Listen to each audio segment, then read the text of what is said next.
Running Aces Casino and Racetrack is the Twin Cities' premier choice for exciting entertainment, 24/7 gaming and dining, monthly comedy shows, and $1 blackjack with no commission or ante, making it the most player-friendly casino around. Trout Air Tavern at Running Aces offers Minnesota-inspired handcrafted dishes with locally sourced ingredients and the trout that made the area famous. Running Aces Casino and Racetrack, 25 minutes north of downtown. Visit runaces.com. Running Aces, your night out is waiting.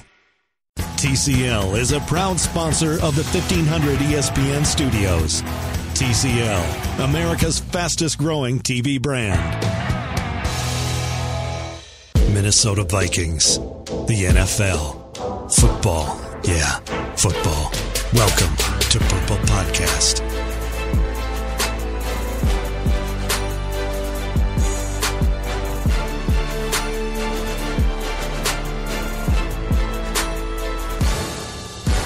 Welcome to another episode of the Purple Podcast. Matthew Coller, along with Pro Football Focus data scientist Eric Eager. Eric, how are you?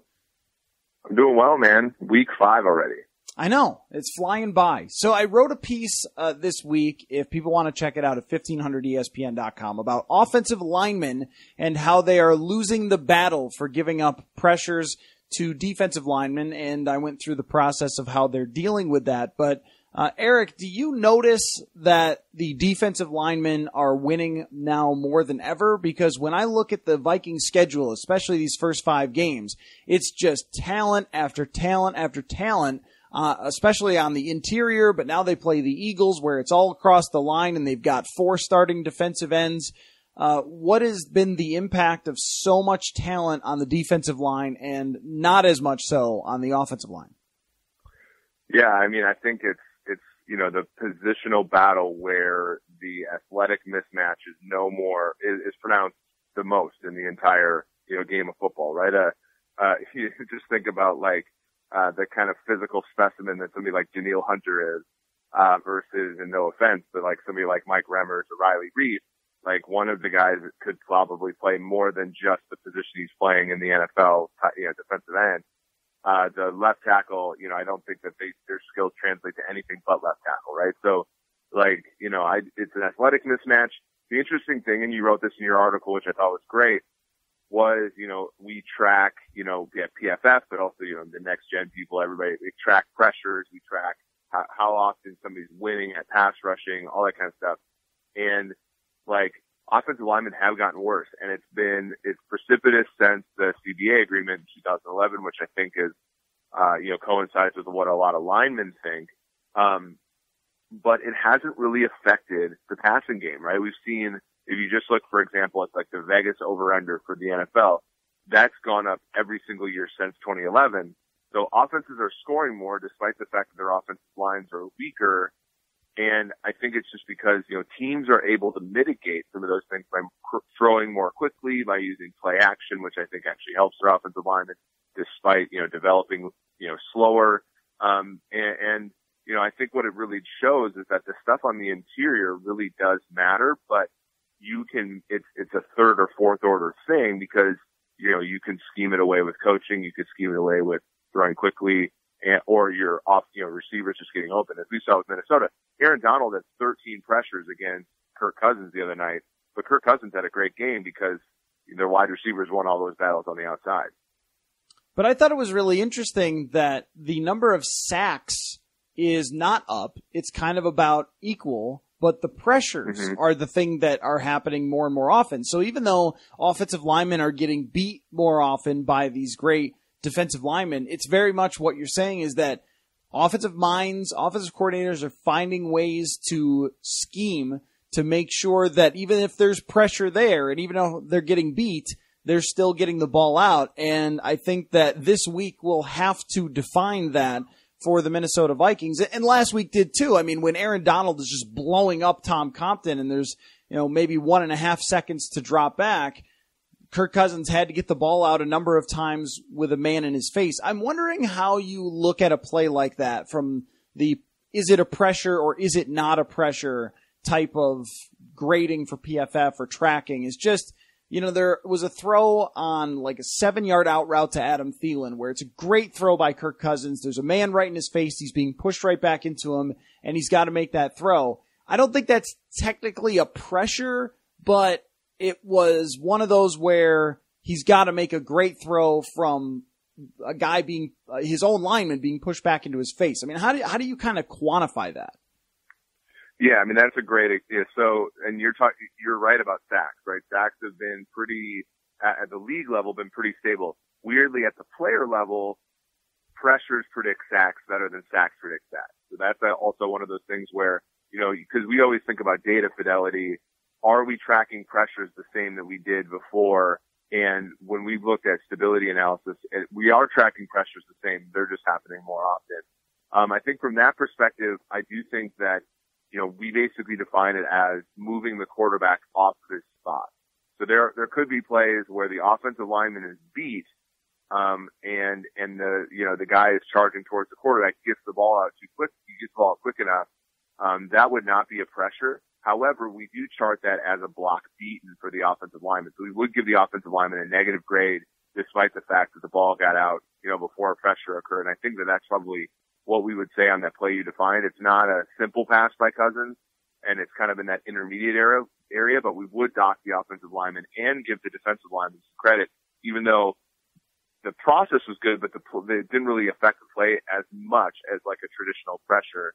And that's why, so when people look at, for example, Pro Football Focus grades, last season the Vikings offensive line did a pretty good job of avoiding pressure on Keenum and Bradford, but they didn't grade that well. And to me, that shows that, a guy like Shermer is scheming plays where, our offensive linemen are going to get beat by a tough schedule and the fact that they're not as good as, maybe the average offensive line. But we're going to get the ball out, so that's hidden on a relatively frequent basis.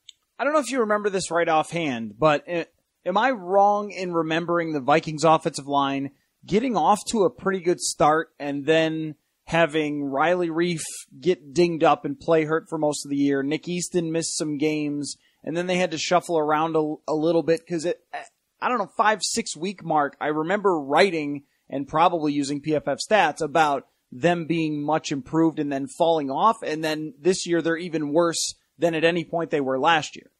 Lucky's 13 Pubs has you covered for the best game day experience this football season. Tons of TVs, legendary appetizers, amazing fresh half-pound burgers, handcrafted sandwiches, and a wide variety of other pub favorites. The drink menu is awesome, too. Huge selection of tap beer, handcrafted cocktails, and the best Bloody Marys in town. Seriously, these Bloodies are awesome. Try the Bacon Bloody, the Jalapeno Bloody, the Mother Mary, or just get a flight and try them all. Plus, Lucky's 13 celebrates Sunday Fun Day. Happy hour all day long on Sunday, every Sunday. Events and prize giveaways during games, too. Lucky's 13 has locations in Bloomington, Burnsville, Mendota, Plymouth, and Roseville. Having people over for the game? Call ahead to Lucky's and order some of those legendary apps, and they'll be ready to bring home when you get there. It's football time at Lucky's 13 Pubs. Find them online at luckys13pub.com. luckys13pub.com. It's the most wonderful time of the year, football time. And Lucky's 13 Pubs has you covered for the best game day experience. luckys13pub.com.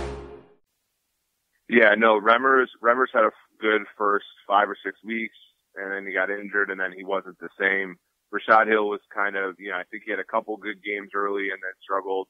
And then Reif, I think after he dealt with some injuries, really struggled. So I agree with you. The narrative there, and especially given the competition that they played, Cameron Jordan for New Orleans, the guys up front for Pittsburgh are pretty good, and Cameron Hayward and Stephon Tuitt, Gerald McCoy. They actually played pretty good front fours early in the season and held up okay.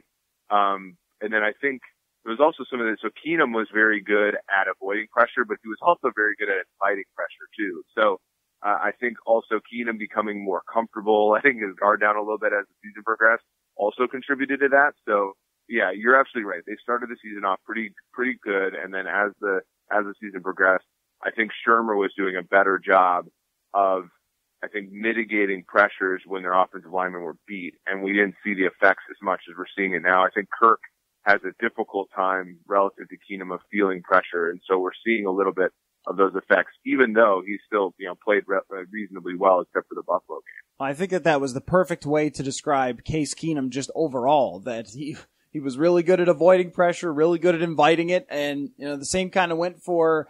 He was really good at certain things, like in the red zone, really not good at certain things, like throwing down the field and having to use arm strength. And I think people now watching Kirk Cousins can see a little bit more of what we were talking about last year when he's throwing to Stephon Diggs and Adam Thielen and how much more accurate he is and how much of a stronger arm he has. But Eric, I want to play a bit of a game here with you. What we know, because it's still early, and the Minnesota Vikings are really bending over backwards to try and tell us, hey guys, we were 2-2 last year. Don't worry. And it's like, okay, well, things.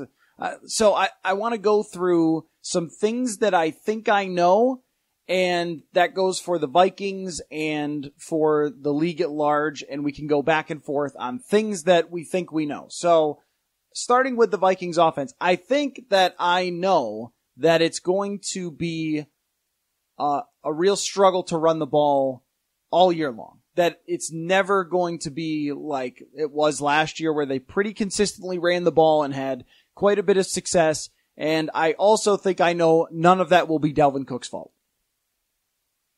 Yeah, and we talked about this before week one, I think, either on the event line or on this podcast. I think Dalvin Cook's going to have a good year, and I don't think it's going to show up in his efficiency running the football. And what we saw last season with them running the football, I think is important because they were ahead in a lot of games, right? So they were ahead against Chicago at home. They were ahead against Cincinnati at home. They were eventually ahead against Cleveland.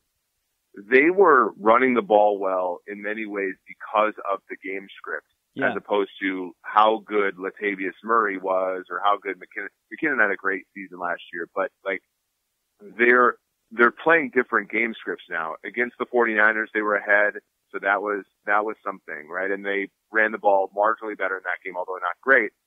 Green Bay, they were behind the whole time. Buffalo, they're behind the whole time. Los Angeles, they're behind the whole time. Those are not conducive to like establishing the run, right? And to the degree that it matters, I do think that you're right. I think that Dalvin Cook is going to eventually have a good year, but it's going to be in ways that are going to be different than what people envision. I think he'll probably struggle to pick up yards on the ground, and it won't be his fault. He's averaging less than a yard per carry before contact. So that's not a recipe for success no matter how good you are, right? And we saw that with Todd Gurley in his second year. So I'm with you. I think that their running game will struggle all year. It'll be interesting to see once they get to the part of the schedule that has the Cardinals, the Jets.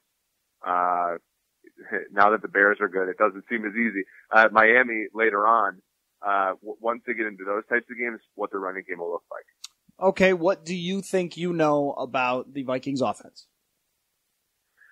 I think we know that Stephon Diggs and Adam Thielen are indeed the real deal, and this is something that we can bank in a very Chris Carter, Jake Reed / Chris Carter, Randy Moss way. We can depend upon them to be very, very good for quite a long time. As long as they make sure they give Adam Thielen his money after this year. They're going to have to find a way to do that. Yeah, I think Richardson's contract will come off the books. Yeah, they that's probably true. won't re-sign him, and they'll have to make some tough decisions. Barr as well, it looks like. Yeah, that does appear to be the right move, by the way. I think people are giving the Vikings a lot of flack for a lot of things right now, but the Anthony Barr being last on the list of guys to extend and then not having done it so far has been the right move. Okay, so let's go to the Vikings defense and what we think we know. I think I know that the Vikings really miss Terrence Newman. That Terrence Newman was actually a coach on the field, was really, really valuable to their defense last year because we are seeing it when a replacement player goes in there. I think I know that the nickel position is really, really important in the NFL today, and the Vikings are not getting much there.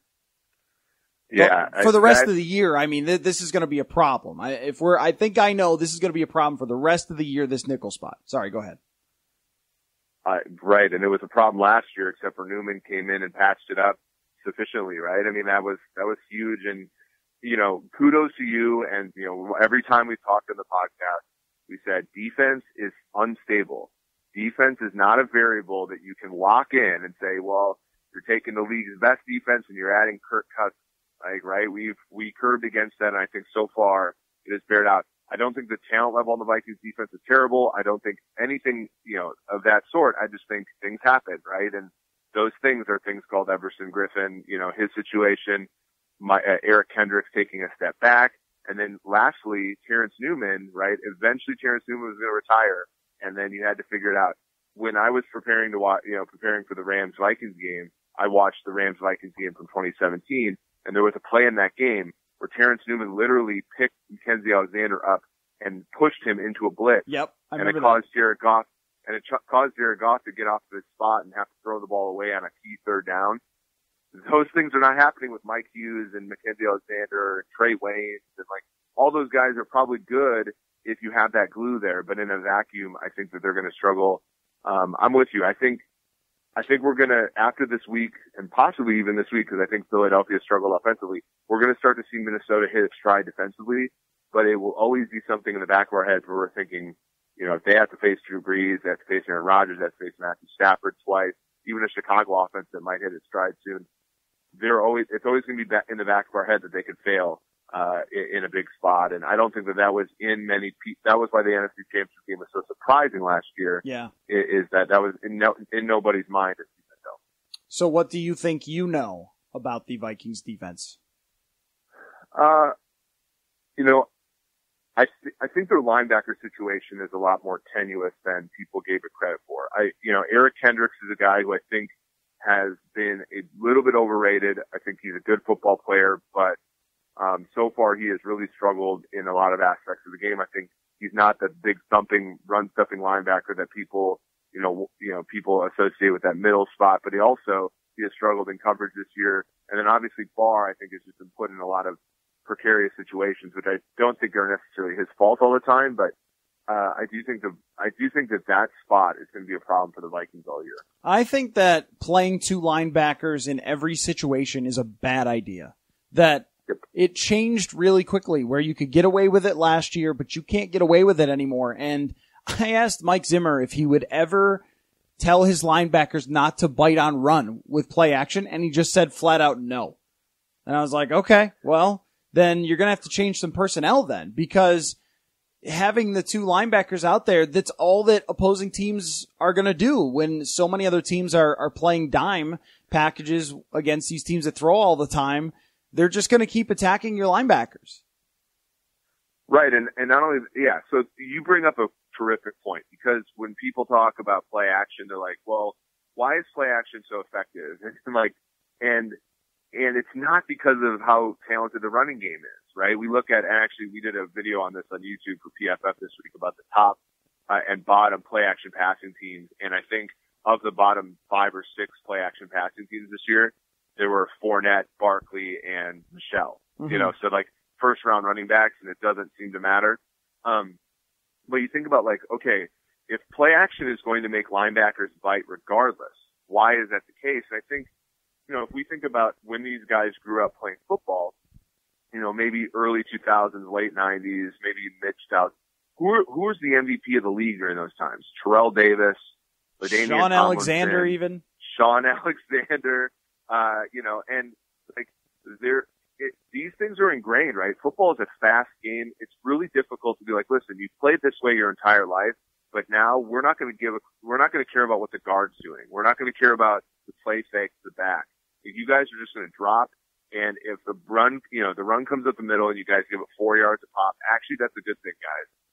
And it's just so, and it's ingrained in Zimmer, obviously, because I think there's some masculine, there's some issue associated with not wanting to be run on, even though inviting the run is actually an optimal thing to do, because even the best teams, like the 2012 Vikings, had the weirdest split of all time where they actually averaged more yards per carry than yards per pass, and they were about even, right? And so the worst passing teams will average more yards per pass attempt than the best running teams do rushing the ball. So it's tough, and I do agree. I think that a change in personnel would probably be better than a change in philosophy. And one of their concerns, because second down seems to be killing the Vikings, and one of their concerns, because that's where everyone's using play action on them, is that, you can't let them get into third and short.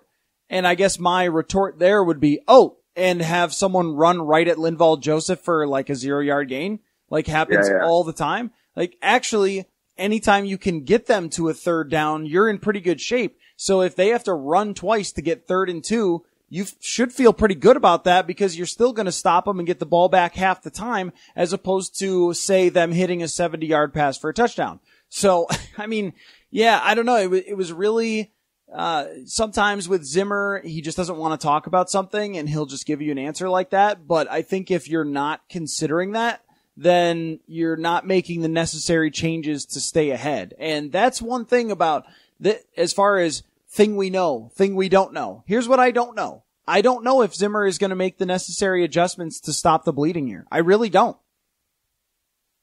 I mean, and in Vikings history, we've seen, like, there have been years where they've gotten the ball rolling and they didn't really need a ton of adjustments and they were fine. Like 2015, their defense, they got the ball rolling and they were a great defense the whole year. 2016, things happened and it appeared difficult for them to adjust and they had a struggling season. 17, they were good from A to Z, right? Defensively, until the NFC Championship game. This year, it looks like they're going to need some sort of coaching job from Zimmer.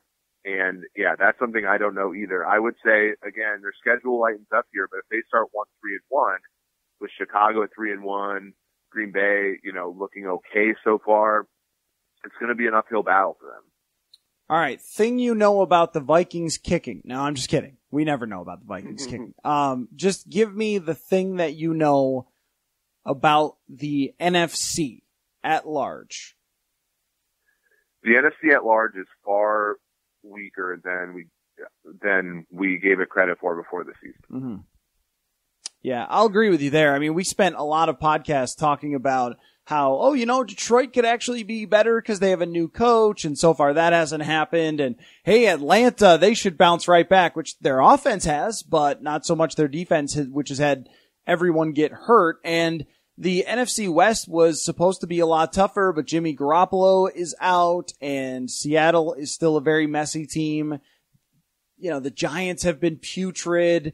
The Eagles aren't as strong as they were. And I mean, I think for me, the thing I know is that the Bears are going to be good, though. Like, I think that I'm ready to say, because of Khalil Mack, unless he gets hurt, that the Bears, even if Mitch Trubisky is a guy that I'm not entirely sold on, that they are going to be there at the end because they have so much talent on that team right now. Yeah, and their defense is built in the way that I would build a defense, which is you have Kyle Fuller, you have, Prince Amukamara, you have Eddie Jackson, Adrian, like your secondary is set, and then you bring in the pass rusher, right? Very similar to the Vikings, when they brought in Jared Allen. They were having a difficult time getting a pass rusher. Secondary was fine. Bring in Jared Allen, the whole defense. I think I wouldn't build the defense pass rusher back. I would build it secondary to the pass rusher, and they've done that, and they're great. Roquan Smith is a terrific coverage linebacker. He's already great. Danny Trevathan, also those two linebackers I view favorably to the Vikings pair, for example. Mitch Trubisky so far this season, I know he was great against Tampa, has more negatively graded dropbacks than positively graded ones. So that's not a good thing. No, it is not. So for me, I need to see more from Trubisky, but they have the weapons. I think the offensive mind that Nagy has is above average at worst.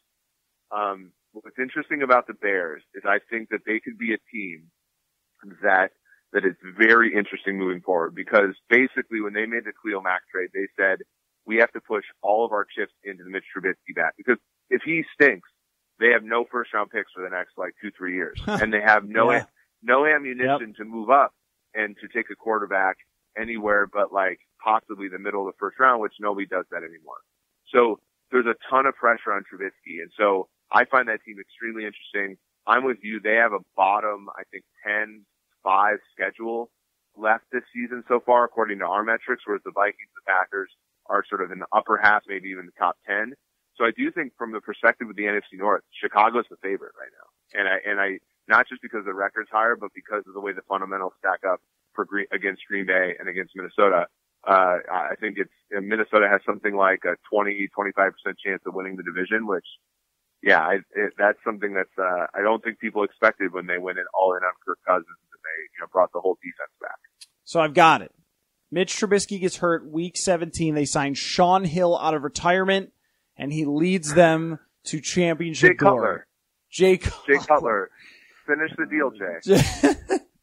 Jay can finally have his glorious moment that he always dreamed of. Completely out of shape, which he, might have been last year. There's also. no doubt he's out of shape. There's no doubt. That's one thing we know. Smoking on the sidelines. All the things we know. That's one thing we know. Yes, that's right. That's right. Because I have no idea who their backup is.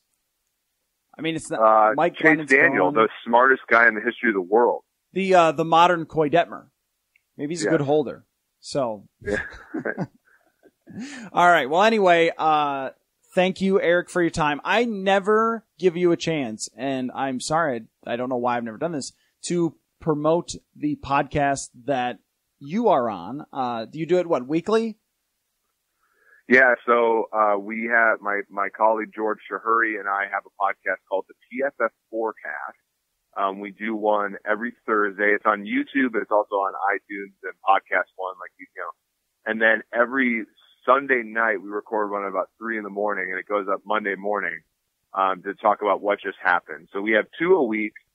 We also do a decent amount of YouTube videos, basically promoting, some of our products. But it's a lot of fun, and and so profootballfocus.com is probably where you can go, or our YouTube channel. Just search PFF. You'll see me and George argue about what we think will happen during the games this week. All right, very good. And follow him on Twitter as well at PFF_Eric, one of the underscore nation, I guess. So yes. All right, well, follow him on there. Check out the work and the podcast, and we will talk again soon, Eric. And thank you all for listening to this episode of the Purple Podcast. It's Darren Doogie Wolfson here from 5 Eyewitness News, and I contribute to 1500 ESPN. The goal is to always have more scoops than Raisin Bran. I pride myself on being up to date on what's happening with the Wolves, Wild, Twins, Vikings, Gopher Sports, the Lynx, United, and everything else going on in this busy sports marketplace. Check out the Scoop Podcast. You can find The Scoop on Apple Podcasts, Podcast One, or wherever you happen to get your podcasts. Yeah, and their defense is built in the way that I would build a defense, which is you have Kyle Fuller, you have, Prince Amukamara, you have Eddie Jackson, Adrian, like your secondary is set, and then you bring in the pass rusher, right? Very similar to the Vikings, when they brought in Jared Allen. They were having a difficult time getting a pass rusher. Secondary was fine. Bring in Jared Allen, the whole defense. I think I wouldn't build the defense pass rusher back. I would build it secondary to the pass rusher, and they've done that, and they're great. Roquan Smith is a terrific coverage linebacker. He's already great. Danny Trevathan, also those two linebackers I view favorably to the Vikings pair, for example. Mitch Trubisky so far this season, I know he was great against Tampa, has more negatively graded dropbacks than positively graded ones. Now that's not a good thing. No, it is not. So for me, I need to see more from Trubisky, but they have the weapons. I think the offensive mind that Nagy has is above average at worst. What's interesting about the Bears is I think that they could be a team that is very interesting moving forward, because basically when they made the Khalil Mack trade, they said we have to push all of our chips into the Mitch Trubisky bat, because if he stinks, they have no first round picks for the next 2-3 years, and they have no ammunition to move up and to take a quarterback anywhere but possibly the middle of the first round, which nobody does that anymore. So there's a ton of pressure on Trubisky. And so I find that team extremely interesting. I'm with you. They have a bottom, I think, 10-5 schedule left this season so far, according to our metrics, whereas the Vikings, the Packers are sort of in the upper half, maybe even the top 10. So I do think from the perspective of the NFC North, Chicago's the favorite right now. And I, not just because the record's higher, but because of the way the fundamentals stack up against Green Bay and against Minnesota. I think Minnesota has something like a 20-25% chance of winning the division, which, that's something that's, I don't think people expected when they went in all in on Kirk Cousins and they, brought the whole defense back. So I've got it. Mitch Trubisky gets hurt week 17. They sign Sean Hill out of retirement, and he leads them to championship glory. Jay Cutler. Finish the deal, Jay.